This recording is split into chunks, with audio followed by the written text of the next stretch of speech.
Help support the show by joining the Patreon or becoming a YouTube member. Also, hit that like button and subscribe if you want more Browns-focused content.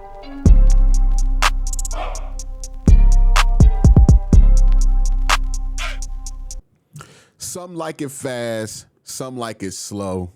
That's kind of the model of this free agency period, right? Some free agencies go super fast, lightning in a bottle. By the time you get to March 14th, it's all over. Some free agency periods linger. This is a lingerer, especially for the Cleveland Browns, because right now, as of March 26, there's no clear answer on what's going to go down for the Browns quarterback room. Now, the good news for Browns fans is that the Browns don't play a football game until September, so this question does not need to be answered immediately, and the Browns don't meet for organized team activities until late May, early June. So they got time to figure this out. But we're going to see what these answers are. But the picture of it, starting to get a little bit clearer. Russell Wilson signed a 1-year, $20 million deal with 10 guaranteed. So likely it's a 1-year, $10 million deal with 10 other $1 million deals in incentives with, drumroll, the New York Giants. This means the Giants have Jameis Winston and Russell Wilson under contract with guaranteed money. I think some people are looking past that and saying it's nothing. I tend to look at that and think it might be something. Russell Wilson, $10 million guaranteed. Jameis Winston, $3 million guaranteed. I know a lot of people are assuming that the New York Giants are going to go Shedeur Sanders if he's available. But walk with me, right? Let's take a walk, right? Because we're just using what we're assuming, because we look at the Giants, we say they need to win now. They need to win games this year so they don't get fired, right? Because that's certainly the position they're in. It's debatable whether the Browns are in that situation. Honestly, the more this free agency period goes on, the more I'm in belief that none of the Browns are going to be in the hot seat regardless of what happens even this season. But we'll see. We'll see. It's hard to get back-to-back single-win seasons if that's what they do. But anyways, back to the Giants. Let's walk down some logic here, right? If you're the New York Giants, would it make sense to draft Shedeur Sanders? I think conventional wisdom says yes, they don't have a quarterback. Russell Wilson is not a long-term answer. Jameis Winston, certainly not a long-term answer. Why would they settle for not having a long-term answer at the position? They need to draft a long-term answer. And look, at the number 3 spot, you don't often get there. You don't anticipate getting there, at least, if you're a team. If you haven't picked that early, you're a team like the New York Giants, you might want to just take Shedeur Sanders. And I understand that logic, and I get it.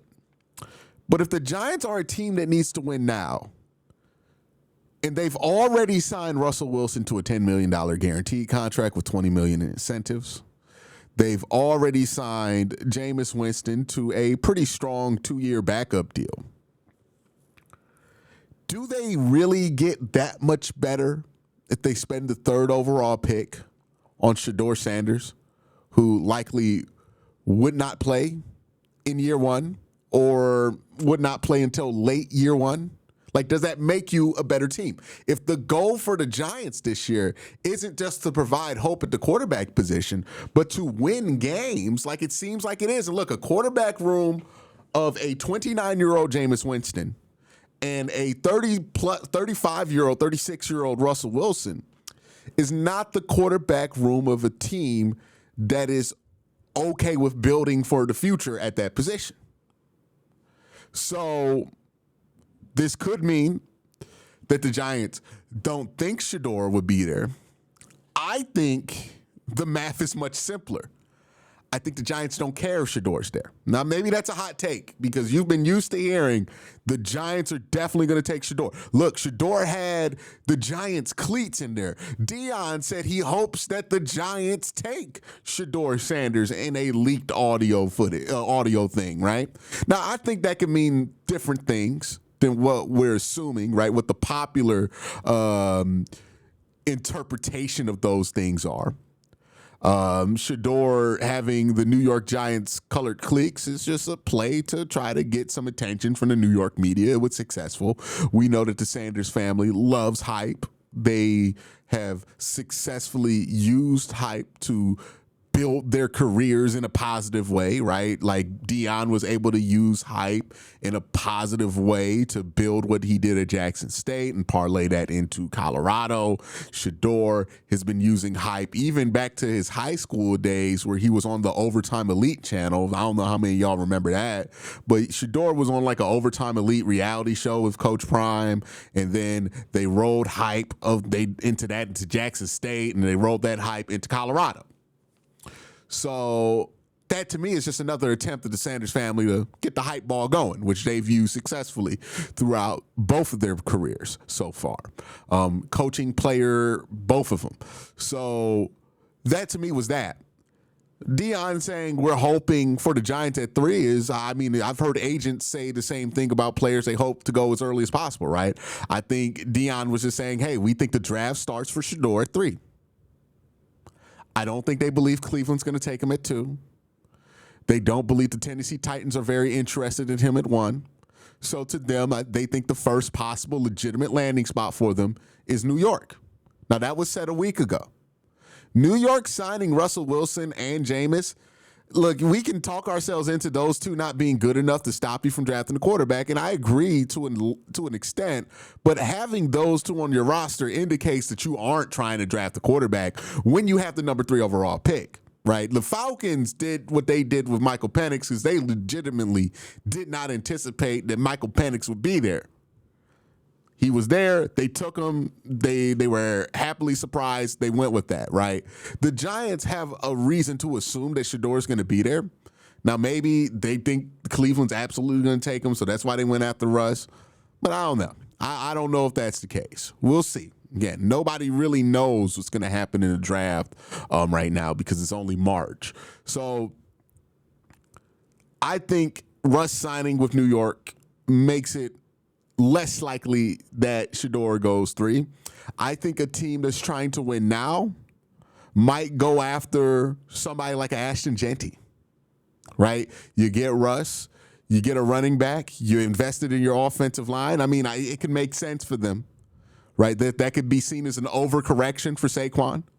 But I could see them trying to do that, right? If you feel like you need to save your job, and this is the logic that I would throw out there. If I'm a GM, I feel like I need to win games this year to save my job. I'm not going to draft a player who's not going to play that much. I'm going to draft the player who has the most day one impact. And in my opinion, the player who's going to have the most immediate day one impact in terms of wins and losses is Ashton Jeanty.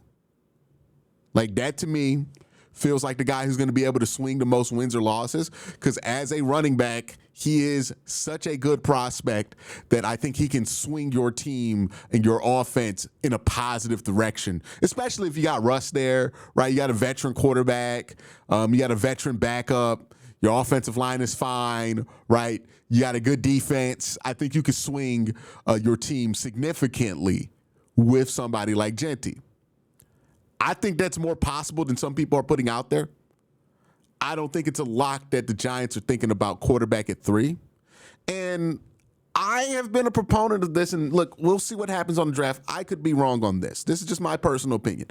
I just don't think that these quarterbacks are good enough to go at the rate that people are assuming that they're going to go. This feels to me a lot like 2022, where people were like, oh, there might be 4 quarterbacks drafted. Desmond Ridder might be a first-round pick. Malik Willis, he was thought to be a guaranteed first-round pick in that year's draft, as well as Kenny Pickett. You know, and like at the end of the day, one of those guys went in the first round, and the one guy who went in the first round went 22. Now, I think Cam Ward is a better prospect than Kenny Pickett was coming out. and not make the argument that Shedeur Sanders is a better prospect than Kenny Pickett was coming out. And you can make the argument that even like somebody like Jalen Milroe is a better prospect than Kenny Pickett was. Kenny Pickett went high because it was the pandemic. He had a hot year, and people were losing their damn minds, right? like that's why Kenny Pickett went in the first round. But anyways, and the Steelers really liked him. They overvalued him as well. But that to me has a similar vibe to what's going on this year, where people are saying, oh, these guys, there's going to be 4 guys in the first round, 5 guys in the first round. I just don't think that's the case. You know, teams last year were justifying reaching on quarterbacks because they were citing that next year's draft wasn't that deep at quarterback. They told you last year what they felt about this quarterback class. They literally told you. And then the college football season happened. They kept telling us this is an awful year to need a quarterback.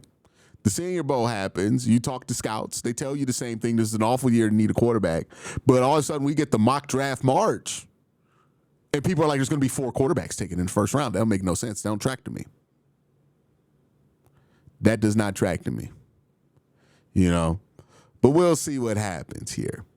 Russ signing with the Giants. I think it makes it clear that the Browns' only option left now is Kirk Cousins, right? Like if they want to get a veteran starter. If they don't get Kirk, which is not a guarantee, right? The Browns are going to at least have to wait until after day 1 of the draft to get Kirk. And I wonder, does Kirk get scared off if the Browns trade into the first round for a Jalen Milroe or a Shedeur Sanders? Does that scare off Kirk Cousins? Are you okay with that if you're the Cleveland Browns? You know, this is getting into a real interesting territory. We don't really know how this is going to end for Cleveland. We know that Andrew Berry is going to be very patient and wait for the right deal. He's not going to panic. That's been to positive effect and negative effect with Andrew. He's not a panicker when it comes to pulling the trigger on big moves or moves in general, right? He'll wait. Same way he waited with Miles, it worked out. You know, he's going to wait with this whole quarterback thing. I think they're firmly planted. There's too much noise around the Kirk Cousins thing to not be where they're at. I just wonder if you're Kirk, you're looking around. Well, who else you going to start for, right? If the Browns take a quarterback at 32, are you going to turn your nose up and say no to that? Because the Browns took a quarterback at 30-something? You know? Wonder what happens there with him. How much does he really not want to play with the rookie behind him? That's going to be interesting to figure out. The bad news for Browns fans, we're not going to have starting quarterback figured out anytime soon, right? We're not going to have this shit figured out until the first week of May. That's just going to be what it is. You know, they are moving pieces. We don't know what's going to happen with the potential Brandon Ayuk trade. I think that's another one the Browns are willing to wait well into the summertime for. Josina Anderson reported that, there's an April 1st deadline kind of for the 49ers to trade him. They don't anticipate anything happening for that April 1st deadline. But I've also heard it be communicated that April 1st deadline is not really that much of a deadline because that guaranteed money would be in the Browns deal with Brandon Ayuk if they traded for him, right? It's not really a difference maker. So, right now we're sitting and waiting, right? We're figuring out what's going on with the whole Brandon Ayuk thing. Are the Browns going to add a wide receiver? It's been very quiet there. Here's what we know, and that's why I end the video on. Here's what we know. The Browns definitely still need a wide receiver of starting caliber on this roster. The Browns need some running backs, but we know they're going to answer that in the draft. So not really a question. So wide receiver, quarterback, second edge. Those are the 3 holes that the Browns have that they have not yet filled, that we're not sure how they're going to get filled. The Browns brought in Joe Tryon to replace likely Obo Okoronkwo, but that's not the bookend for Myles Garrett. That's clearly not the case, right? If they brought in Za'Darius, then I would be wondering, okay, maybe they're not thinking about Abdul. But they didn't bring back Za'Darius, despite Za'Darius being open to it, right? They usually like to have a big name bookend for Myles Garrett. They don't have anybody right now. Doors wide open to draft Abdul Carter to fit that role. Quarterback, doors wide open for anybody to fit that role. Kirk Cousins is the rumored name, but the Browns do have the number 2 overall pick. They also have number 33. There's a chance that their starting quarterback comes on day 1 or day 2 of the draft. That hole needs to be filled. Same thing with wide receiver. The Browns could trade for Brandon Ayuk. They could draft somebody at 2, draft somebody at 33. Here's the thing, though.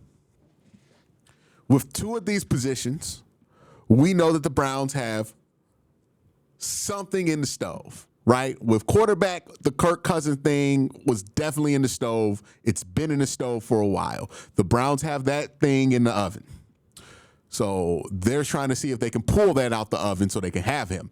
But the Kirk Cousins thing's definitely in the oven. With the wide receiver question, we know that they have the Brandon Ayuk thing in the oven. They're trying to see if they can cook that up.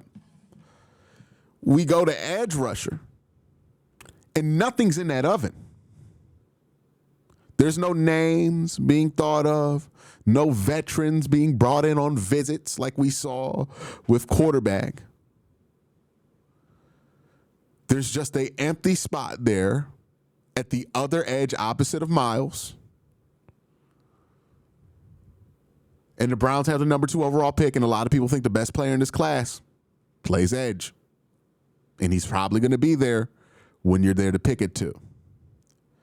To me, that's why the tea leaves line up for the Browns to take Abdul Carter at 2, because it seems like they have something they want to do at wide receiver. They have something they want to do at quarterback. But this other gaping hole they have on the roster, they don't have any veterans that they're trying to line up for that, right? They haven't even brought back Za'Darius on a visit or something like that, right? There's nothing in that oven except for the number 2 overall pick. And if the Browns want to edge in the draft, you're going to want to use the number 2 overall pick on it, because once you get to 33, the edge conversation becomes much different. James Pierre has very big character concerns about him, right? So I don't think the Browns want to go that route. So that's where the Browns are. That's my thoughts on where the Browns are. Let me know what you think about where the Browns are. Have a great day. Have an even better night. Peace.